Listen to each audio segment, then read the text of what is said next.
All of his co-workers were gone. What could it mean? Stanley decided to go to the meeting room. Perhaps he had simply missed a memo. No matter how hard Stanley looked, he couldn't find a trace of his co-workers.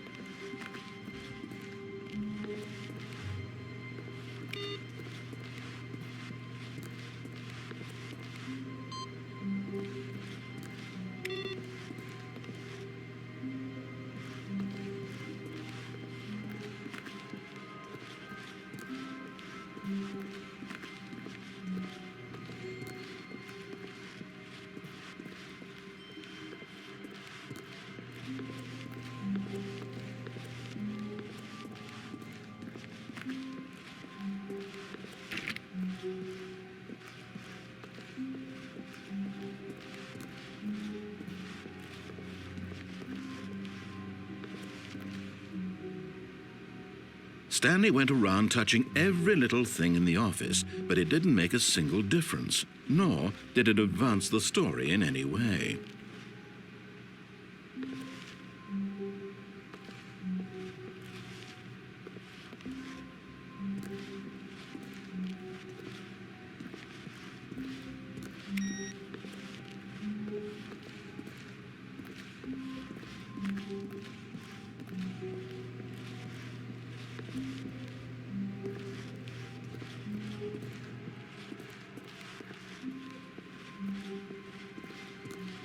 When Stanley came to a set of 2 open doors, he entered the door on his left. This was not the correct way to the meeting room, and Stanley knew it perfectly well. Perhaps he wanted to stop by the employee lounge first, just to admire it. Wow, yes, this room. But eager to get back to business, Stanley took the first open door on his left. Stanley was so bad at following directions, it's incredible he wasn't fired years ago. Look, Stanley, I think perhaps we've gotten off on the wrong foot here. I'm not your enemy, really, I'm not. I realize that investing your trust in someone else can be difficult, but the fact is that the story has been about nothing but you all this time. There's someone you've been neglecting, Stanley. Someone you've forgotten about. Please, stop trying to make every decision by yourself. Now, I'm not asking for me, I'm asking for her. This is it, Stanley. Your chance to redeem yourself, to put your work aside, to let her back into your life. She's been waiting, Tim. That's her, Stanley. You need to be the one to do this, to reach out to her. If you can truly place your faith in another, then pick up the phone. As Stanley picked up the phone, a white light engulfed him, filling him not just with radiance, but with hope. Hope for a life reunited. Wait. Oh, goodness. Stanley, did you just unplug the phone? No, that wasn't supposed to be a choice. How did you do that? You actually chose incorrectly? I didn't even know that was possible. Let me double-check. No, it's definitely here, clear as day. Stanley picks up the phone. He's taken to his apartment where he finds his wife, and the two pledge themselves to one another. Music comes in, fade to white, roll credits. Not picking up the phone is actually somehow an incorrect course of action. How is that even possible? None of these decisions were supposed to mean anything. I don't understand. How on earth are you making meaningful choices? Wait a second. Did I just see... No, that's not possible. I can't believe it. How had I not noticed it sooner? You're not Stanley. You're a real person. I can't believe I was so mistaken. This is why you've been able to make correct and incorrect choices.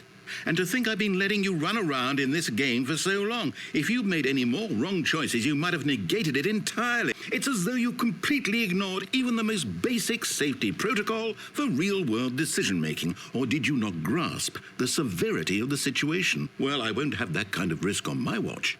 I'm going to stop the game for a moment so we can educate you properly on safe decision-making in the real world. Please observe this helpful instructional video. Choice. It's the best part of being a real person. but if used incorrectly can also be the most dangerous. For example, in this scenario, a hypothetical real person named Stephen has a choice. He could spend years helping improve the quality of life for citizens of impoverished third world nations, or he could systematically set fire to every orphan living in a 30-kilometer radius of his house. Which choice would you make? Remember that unlike here, the real world makes sense, and at no time should you make a choice that does not conform to rational logic. If you find yourself speaking to the person who does not make sense, in all likelihood, that person is not real. Allow the person to finish their thought, then provide an excuse why you cannot continue talking. Turn to a partner and practice saying, "My goodness, is it 4:30? I'm supposed to be having a back sack and..."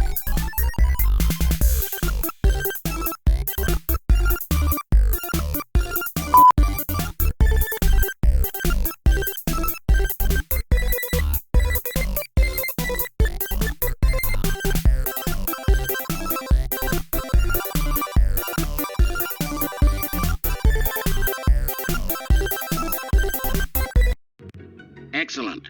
Making choices on a regular basis is the best part to a healthy decision-making process.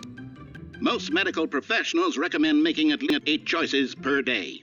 Do you make more than 8? Less? And finally, if you begin to wonder if your choices are actually meaningful and whether you make a significant contribution to the world, just remember that in the vast infiniteness of space, your thoughts... Ah, welcome back. You may have noticed that this room has begun to deteriorate as a result of narrative contradiction. But not to worry. Now that you're properly informed on good decision-making, we're going to revisit a choice you made just a few minutes ago and see what the correct thing to do would have been. This way, please. Derp, derpity, derp, derp, derp, derp.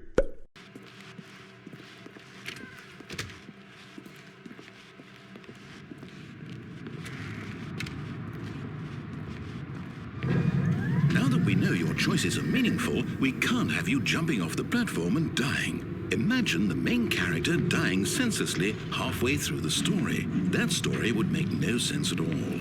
We just need to get you home as soon as possible before the narrative contradiction gets any worse. Unfortunately, it seems this place is not well equipped to deal with reality.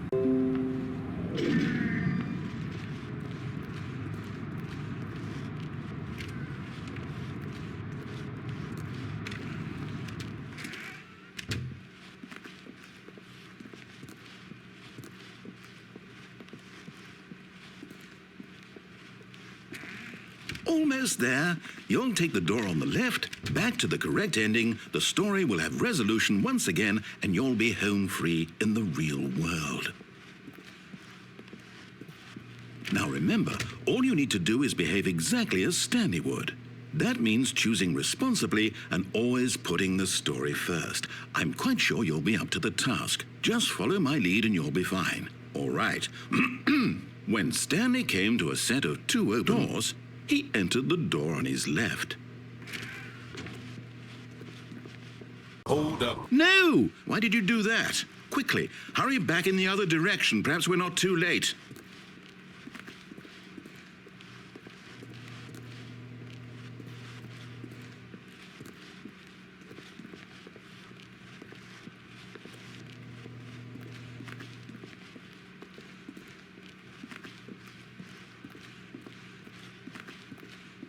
Hold up. Oh, it's ruined. I can't believe, after everything we talked about, that my story, you've destroyed my work. Why? For what? What did you get out of that? What did you think was so special about seeing the game undone, left here like so much garbage? It's worthless now. And what am I supposed to do? Even if there were a way to continue, would it be worth it? To know that my story is now incorrect? How can I go back to that? I can't erase that knowledge. I'll have to live with it forever, reliving its impossibility forever. Oh, I couldn't live that way. Is it better to shut the game down entirely? To willingly destroy all of my work? I don't know. What's the answer? What do I do? What do I do? What do I... No, I have to. I have to shut the game down. I have to. I have to.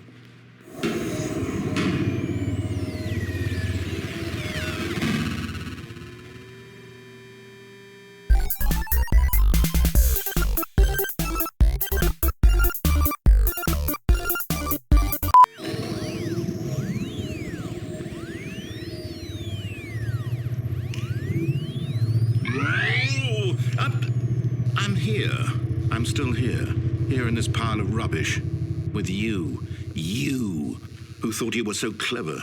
Now look where we are. My entire game is destroyed. It was the only thing in the world that was mine, and you've run it into the ground. What, did you think that would be funny? You just had to see? Didn't I impress upon you how important it was to be like Stanley? He actually knows how to do what I tell him to. He understands that if I say to do something, there's a damn good reason for it.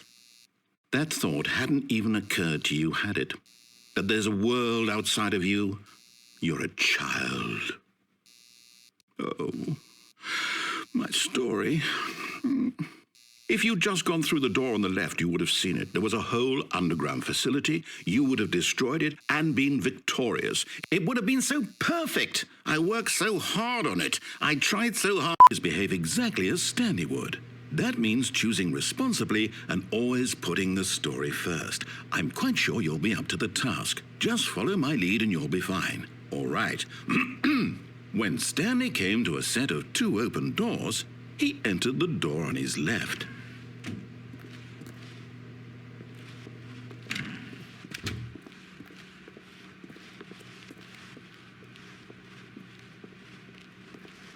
Yet there was not a single person here either. Feeling a wave of disbelief, Stanley decided to go up to his boss's office, hoping he might find an answer there. Coming to a staircase, Stanley walked upstairs to his boss's office.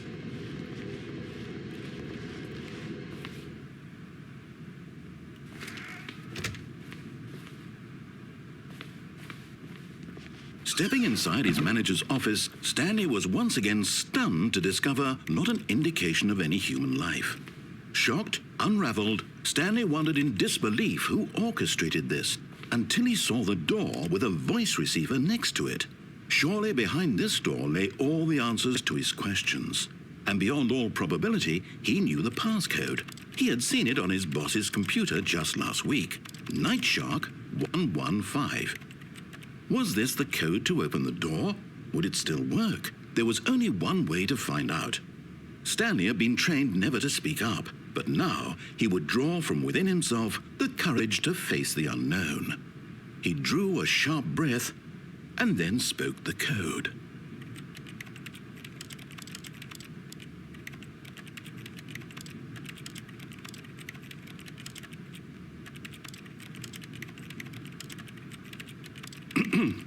Stanley spoke the code.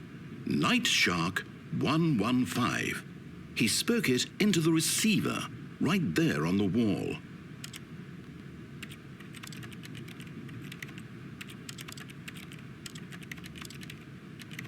I'm sorry, is there a problem? You didn't mishear me, did you? Please speak the code into the receiver. Otherwise we can't get on with the story. This is a crucial step.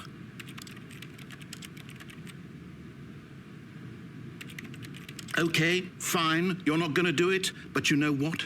It's pretty humiliating to bring you this far, only for you to suddenly decide you have better things to do. I asked you for this one single thing, for your respect. The kind of respect Stanley shows for his choices. He knows what it means to take a story seriously.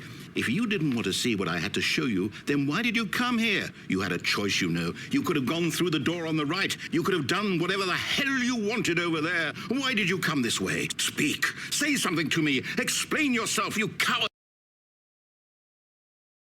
When Stanley came to a set of 2 open doors, he entered the door on his left.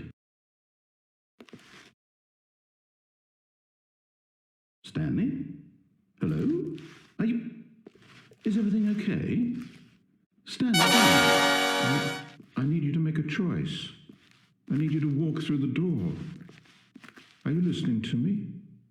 Can you hear me? Is everything all right? Stanley, this is important. The story needs you. It needs you to make a decision. It cannot exist without you. Do you understand me? Whatever choice you make is just fine. They're both correct. You cannot be wrong here. We can work together. I'll accept whatever you do. I simply need you to take that step forward, please. Choose. Do something. Anything. This is more important than you can ever know. I need this. The story needs it. So, you hear me? Are you there? Are you listening to this? Stanley, are you there? It's okay, I can wait. You need time to decide. Time to make sure your choice is correct. That is the best choice. That's all right. I'll wait for you to decide what's the right thing to do.